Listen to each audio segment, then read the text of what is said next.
আসসালামু আলাইকুম ওয়া ৰাহমাতুল্লাহ। আমাৰ সাপ্তাহিক ক্লাস কোৰআন তফসিৰ চলি আছিল। সূৰা বাকাৰাৰ 4টা আয়াত হয়েছে। আজি 5 নম্বৰ আয়াতৰ পৰা তফসিৰ আৰম্ভ। যিসকলে তফসিৰ কোৰআন তফসিৰ শুনিব বিচাৰে সিহঁতে আমাৰ পেজটো ফলো কৰিব পাৰে। বিসমিল্লাহিৰ ৰহমানিৰ ৰহিম। মই আৰম্ভ কৰি আছো হে মহান আল্লাহৰ নামত, যিজন বহুত মেহেৰবান ৰহম কৰনেৱালা হয়। ইন্নাল্লাযীনা কাফাৰু সাওয়াউন আলাইহিম আআনযাৰতাহুম আম লাম তুনযিৰহুম লা ইউমিনুন।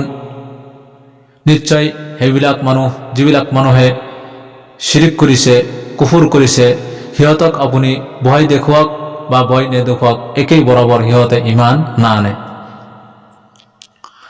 সূৰা বাকাৰাৰ আৰম্ভণিত আল্লাহ তাবাৰক ওয়া তাআলা সেইবিলাক মানুহৰ কথা বয়ান কৰিছিল যিবিলাক মানুহে আল্লাহৰ ওপৰত, আল্লাহৰ নবীৰ ওপৰত ইমান আনিছিল, কোৰআনৰ ওপৰত ইমান আনিছিল। মানে মুমিনসকলৰ কথা আৰু মুত্তাকিনসকলৰ কথা আল্লাহ তাআলা কৈছে। আৰু মুমিনসকল কোন হয়, মুত্তাকিন কোন হয়, সেইবিলাক মানুহৰ কিছু সিফাত আল্লাহ তাবাৰক ওয়া তাআলা বয়ান কৰিছে। আৰু ইয়াৰ পৰা সেইবিলাক মানুহৰ কথা বয়ান কৰি আছে। আল্লাহ তাআলা কৈ আছে যিবিলাক মানুহে কোৰআনেৰ ওপৰত, আল্লাহৰ ওপৰত, আল্লাহৰ নবীৰ ওপৰত ইমান আনা নাই। এতিয়া যে সেইবিলাক মানুহ কোন হয়, সেইবিলাক মানুহ কাফিৰ হয়। এতিয়া কাফিৰ কোন? কাফিৰ কাক কোৱা হয়?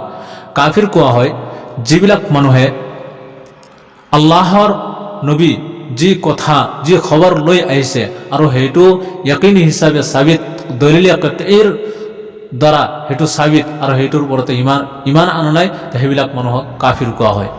কাফিৰ কাক কোৱা হয়? যিবিলাক মানুহে আল্লাহৰ নবী যি খবৰ লৈ আহিছে আৰু সেইটো দলিল কতঈৰ দ্বাৰা সাবিত, সেইবিলাক কথাৰ ওপৰত সেইবিলাক কথাৰ ওপৰত যিবিলাক মানুহে ইমান আনা নাই, সেইবিলাক মানুহক কাফিৰ কোৱা হয়।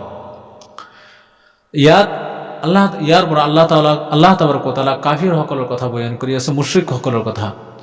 আল্লাহ তাআলা কৈ আছে যে এইবিলাক কাফিৰসকলক, মুশৰিকসকলে ইমান না আনিব। আপোনালোকে জানে যে বহুত কাফিৰসকল, বহুত মুশৰিকসকলে আল্লাহৰ নবী দাৱাত দিছে, সাহাবাসকলে দাৱাত দিছে, সিহঁতে ইমান আনিছে। ইয়াৰ পৰা কোনবিলাক কাফিৰসকলৰ কথা কৈ আছে, কোনবিলাক মুশৰিকসকলৰ কথা কৈ আছে? ইয়াৰ পৰা আল্লাহ তাবাৰক ওয়া তাআলা সেইবিলাক কাফিৰসকলৰ কথা কৈ আছে যে যিবিলাক ডাঙৰ ডাঙৰ কাফিৰ আছিল। হুজুৰ সাল্লাল্লাহু আলাইহি ওয়াসাল্লাম যেতিয়া ইছলাম প্ৰচাৰ কৰিছিল, তেতিয়া সিহঁতে ইছলাম সত্য জানিও, ইছলামৰ দলিল, ইছলামৰ কথা সত্য জানিও সিহঁতে নিজৰ কুফৰ, মুশৰিক হোৱাৰ কাৰণে আল্লাহৰ নবীৰ ওপৰত দুশ্মনী কৰিছে আৰু জুলুম অত্যাচাৰ কৰিছে। নিজৰ কুফৰৰ কাৰণে সিহঁতে কি কৰিছে? আল্লাহৰ নবীৰ ওপৰত জুলুম অত্যাচাৰ কৰিছে আৰু কি কৰিছে? দুশ্মনীলৈকে কৰিছে ইছলামৰ কাৰণে। তো সেইবিলাক ডাঙৰ কাফিৰৰ কথা কৈ আছে। সকলো কাফিৰৰ, আম কাফিৰৰ কথা, আম মুশৰিকসকলৰ কথা কোৱা নাই। ডাঙৰ যিবিলাক যেনেকুৱা আবু জেহেল, আবু লহাব, এনেকুৱা ডাঙৰ কাফিৰসকলৰ কথা কৈ আছে। তো ইয়াত ইস্কাল হ'ব নালাগে যে কাফিৰসকলে ইমান নানে, বহুত কাফিৰসকলে তো ইমান আনিছে, তো সেইটো ইস্কাল হ'ব ইয়াত নালাগে। তো ইয়াত তাৰপিছত আল্লাহ তাবাৰক ওয়া তাআলা খাতামাল্লাহু আলা কুলুবিহিম ওয়া আলা সামঈহিম ওয়া আলা আবসারিহিম গিশাওয়া ওয়া লাহুম আযাবুন আযীম। আল্লাহ তাআলা ইহঁতে ইমান কিয় নানিব, এই কাফিৰসকলে ইমান কিয় নানিব? সেইটো খাতামাল্লাহু আলা কুলুবিহিম, আল্লাহ তাবাৰক ওয়া তাআলা সিহঁতৰ দিলত আৰু কাণত মোহৰ লগাই দিছে। ওয়া আলা আবসাৰিহিম গিশাওয়া, আৰু সিহঁতৰ চকুত পৰ্দা পৰি আছে। ওয়ালাহুম আযাবুন আযীম, আৰু সেইসকলৰ কাৰণে ডাঙৰ আযাব হয়, ডাঙৰ আযাব আছে। ইয়াৰ পৰা আল্লাহ তাবাৰক ওয়া তাআলা যে এইবিলাক কাফিৰসকলে ইমান কিয় নানে, আল্লাহ তাবাৰক ওয়া তাআলা ইয়াত এটা কথা ইস্কাল হ'ব পাৰে, প্ৰশ্ন হ'ব পাৰে, যেতিয়া আল্লাহ তাবাৰক ওয়া তাআলা সিহঁতৰ দিলত, সিহঁতৰ কাণত মোহৰ লগাই দিছে, আল্লাহ তাবাৰক ওয়া তাআলা মোহৰ লগাই দিছে, সিহঁতৰ কাৰণে আকৌ আযাব কিয়? আল্লাহ তাবাৰক ওয়া তাআলা যিহেতু সিহঁতৰ দিলত মোহৰ লগাই দিছে, এতিয়া সিহঁতৰ কাৰণে আযাব কিয়? এই কথাটো বুজিবলৈ আমাৰ এটা হাদিছ বুজিব লাগিব।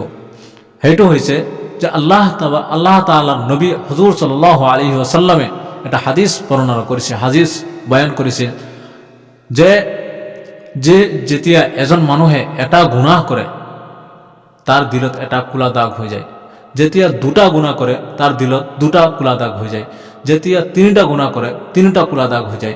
এনেকুৱা যেতিয়া মানুহে গুনাহ কৰিয়েই থাকে আৰু তওবা কৰাৰ তার নসিব নহয়, তার দিলটো পুরা ডাইরেক্ট কোলা হয়ে যায়, তার যেতিয়া মানুহে পুরা গুনাহ করার পিছত তার দিলটো পুরা কোলা হয়ে যায়, তার পিছত আৰু হক কথা ভাল কথা সি কবুল কৰিব তাৰ দিলত নোসোমায়, এনেকুৱা হৈ যায়। ভাল কথা সি শুনিবও নোৱাৰে আৰু বস্তু সি চকুৰে দেখিবও নোৱাৰে। সেইটো কথাই আল্লাহ তাবাৰক ওয়া তাআলা ইয়াত তাবিৰ কৰিছে যে ইহঁতৰ দিলত কি লাগি গৈছে, মোহৰ লাগি গৈছে। মোহৰ কেতিয়া লগোৱা হয়, যেতিয়া আপুনি কোনো এটা বস্তু বা আমি কোনো এটা বস্তু এটা কথা লিখো, যেতিয়া শেষ হৈ যায় তাৰ পিছত তাৰ মোহৰ লগাই দিয়া হয়। মোহৰ কিয় লগোৱা হয়, যে তাৰ পিছত আৰু লিখিব নোৱাৰে, আৰু যদি কোনোবাই লিখি দিয়ে এইটো কাবিলে কবুল নহয়। এনেকৈ এইবিলাক মানুহে মুছলমানসকলক ইমান অত্যাচাৰ জুলুম কৰিছে আৰু হুজুৰ সাল্লাল্লাহু আলাইহি ওয়াসাল্লামৰ লগত ইমান জুলুম অত্যাচাৰ কৰিছে, ইমান দুশ্মনী কৰিছে যে ইহঁতে আৰু হক কথা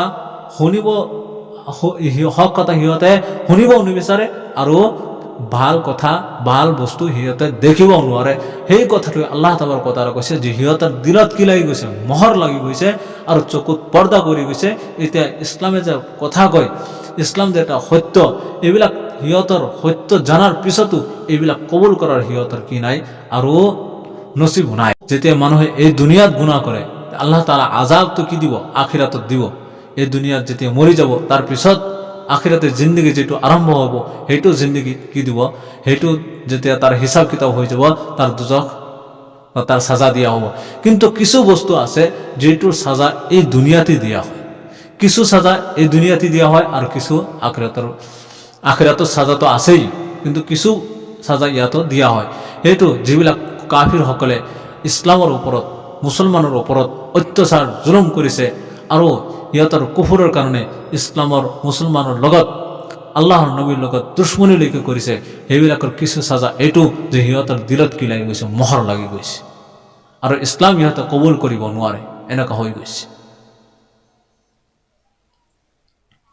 আমাৰ আজি তফসিৰ ইয়াতে সমাপ্ত, যেহেতু ৰুকু ইয়াত খতম হৈছে। অহা যেটো আৰম্ভ হ'ব এইটো অহা তফসিৰ ইনশাআল্লাহ ৰুকুৰ পৰা আৰম্ভ হ'ব।